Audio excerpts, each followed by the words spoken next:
Welcome to my nightmare channel. The Bell Witch haunting is considered to be one of the most frightening paranormal events in U.S.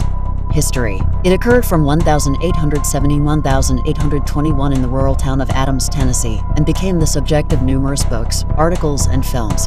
The haunting began when John Bell, a farmer and landowner in the area, witnessed strange phenomena on his property, including the appearance of a strange beast and strange noises coming from his property. Soon after, many of Bell's family members reported that they were experiencing unexplained noises, strange voices whispering their names, and violent, physical attacks. Historians have documented that these experiences became so constant and terrifying that the Bell family was forced to seek help from their neighbors and local government officials. At first, the case seemed to be nothing more than an elaborate hoax, as some people believed that the Bell family was simply playing a prank on the people in the town. However, as the case unfolded, it became clear that something much stranger was at work. The family was visited by a so-called Bell Witch, who claimed to be the spirit of a woman named Kate Batts. The Bell Witch stated that she had been wronged by John Bell and vowed to torment the family until he died. She kept her promise, and Bell died suddenly and somewhat inexplicably shortly thereafter. The Bell Witch haunting is still considered one of the most compelling cases of paranormal activity in history. Many people have investigated the case over the years, and many of them have claimed to experience similar unexplained phenomena that the Bell family reported. Although the Bell Witch has never been officially identified, many people still believe that the ghostly figure is still lurking in the woods around Adams, Tennessee, and that she is still seeking revenge on anyone who crosses her path. In conclusion, the Bell Witch haunting is a fascinating and terrifying case of unexplained paranormal activity. It has been the subject of many books, articles, and movies over the years, and it remains a topic of discussion among paranormal enthusiasts and skeptics alike. Whether or not you believe that ghosts exist, this case is sure to give you goosebumps and leave you questioning the parameters of our reality. It is true ghost is real, you believe or not. My second experience is being pregnant for the first time can be a daunting experience for any woman. But being pregnant in the zombie apocalypse is an altogether different thing entirely. When Sarah first started having morning sickness, she was afraid she was dying, that her time had come. There wasn't much their doctor could do with the meager amount of medical supplies they had if one of their group got sick. But then her breasts started to hurt and her belly began to swell. For Sarah, this was even worse than dying. She didn't know how to be a mother, and crying babies attracted too much attention. How were they supposed to avoid detection from the living dead with a squalling babe in their midst? Kevin, however, was ecstatic. He couldn't wait to be a father.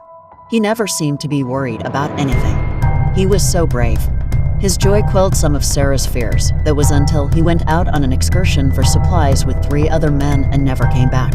The 2 other men insisted that Kevin had saved them, had sacrificed himself so they could survive. If this was true, Sarah thought, then he was a coward after all, leaving her to raise a child on her own. 6 months in, and she could feel the living being moving around inside her, taking up more room than Sarah thought she had left in her abdomen. Then, one day, the moving stopped. Sarah was terrified. The moving stopped for an entire day.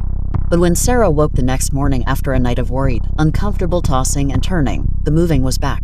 Sarah wept. 3 months later, her time had come.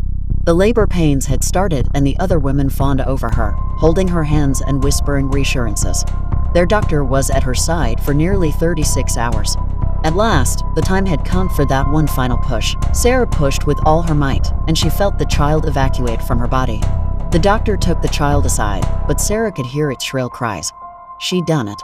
The baby was here. The women all gathered around the doctor and the crying babe. A sudden hush fell over them. One of them turned to Sarah with tears in her eyes. "I'm so sorry, Sarah. It's going to be okay. I'm so sorry." "What do you mean you're sorry?" Sarah shouted. "What do you mean?" The 4 other women turned towards her with grim faces. None of them spoke. And then the doctor said, "Your child is stillborn." He laid down the screaming baby, pulled out a gun, and shot it in the head. "And she is gone. She left behind her daughter. What should I do?" All this type of question running in my head tell me what to do. My third experience is, you won't believe. I remember watching every Ghost Hunters episode where they would go to abandoned hospitals, and I remember how creepy those places always were. It seems like any building that sees that much death would be ghost central. Now, after working at several large hospitals, I really don't know if I believe anymore. I've never seen or experienced anything paranormal. I've spent time on empty floors, mechanical spaces at all hours of the day/night. The creepy feeling that you'd expect isn't there either. Most parts of the hospital are downright peaceful when there's nobody there. I've also been involved with the renovation of the original main building of the hospital, which dates back to the 1910s.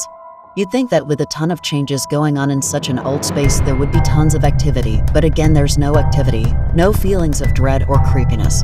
I'm still open to believing if something serious does happen, but I've definitely become much more of a skeptic. Thanks for watching. Take care, bye.